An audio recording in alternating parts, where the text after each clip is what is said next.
यरूशलेम शहर के दो पहाड़ों के दरमियान जंगल में हजारों आदमियों की हड्डियां बिखरी पड़ी थीं। एक नूरानी चेहरे वाला शख्स पहाड़ की चोटी पर खड़ा था और अल्लाह के हुजूर हाथ उठाकर दुआ में मशगूल था।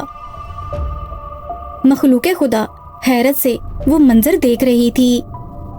अचानक ठंडी हवा चलने लगी और जमीन पर बेतरतीबी से पड़ी हुई हड्डियों में हरकत पैदा होने लगी।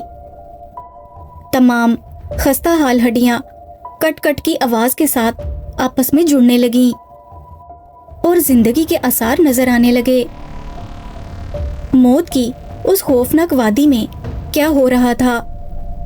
वो क्या माजरा था जो बनी इसराइल की कौम के लिए एक सबक बन गया?